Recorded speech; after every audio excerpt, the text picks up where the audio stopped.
एक दिन भगवान बुद्ध के शिष्यों में त्याग और लोभ जैसे विषयों पर चर्चा हो रही थी।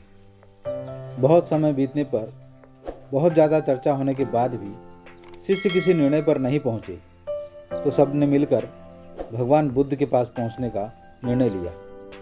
भगवान बुद्ध ने उनकी जिज्ञासा सुनी और उनकी समस्या को समझा और उनकी समस्या का समाधान करते हुए एक कथा सुना। कथा कुछ यूँ थी कि किसी नगर में एक सेठ रहता था। उसके पास बहुत धन था।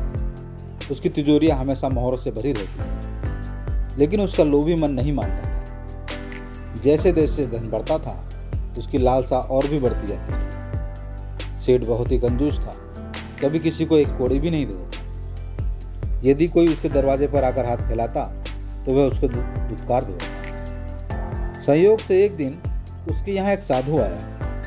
उसे देखकर अचानक सेठ को जाने क्या सूझा कि उसने एक पैसा उसकी झोली में डाल दिया। साधु चला गया, लेकिन सेठ के आश्चर्य का ठिकाना न रहा जब उसने देखा कि शाम को उसे एक मोहर प्राप्त हो गई है। पैसे के बदले में मोहर।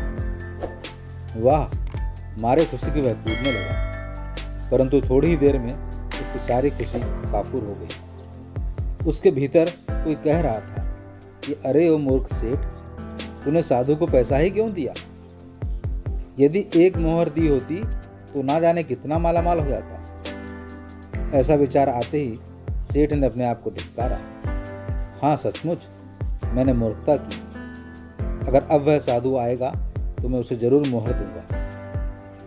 अब वह साधु के आने की राह देखता रहा, पर उसे अधिक प्रतीक्षा नहीं करनी पड़ी। अगले ही दिन वह साधु फिर से आ गया। साधु को देखते ही सेठ ने झट से अपनी तिजोरी से एक मोहर निकाली और साधु की झोली में डाल दी। मोहर लेकर साधु चला गया तो सेठ के लिए एक एक पल एक एक युग के समान हो गया।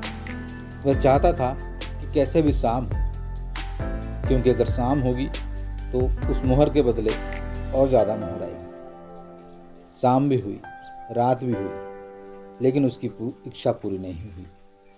मोहरें मिलना तो दूर, हाथ में आई मोहर भी चली गई। वह सिर धुनने लगा। तभी आकाशवाणी हुई कि सेठ याद रख, त्याग फलता है और लोभ छलता है।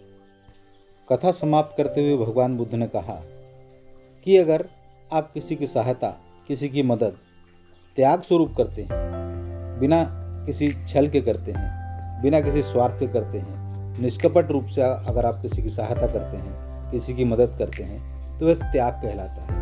उसका फल हमें सकारात्मक रूप से मिलता है। लेकिन जब आप मन में कोई चाह लेकर, कोई इच्छा लेकर, किसी स्वार्थ को लेकर, कोई छल को लेकर, कोई लोभ को लेकर अगर किसी की मदद करते हैं, किसी की सहायता करते हैं या कुछ उम्मीद रखते हैं, तब यह त्याग स्वार्थ में बदल जाता है। और स्वार्थ और त्याग में यही अंतर होता है। जब वास्तविक हृदय से त्याग किया जाता है तो उसका परिणाम हमें सकारात्मक मिलता है। लेकिन जब लोभ पूर्वक हम कोई त्याग करते हैं वह जब स्वार्थ में बदल जाता है तो जरूरी नहीं कि उसका परिणाम, उसका फल हमें सकारात्मक मिले। ज़्यादातर मामलों में लोभ पूर्वक किए गए त्याग मतलब स्वार्थी काम का परिणाम हमेशा नकारात्मक ही होता है।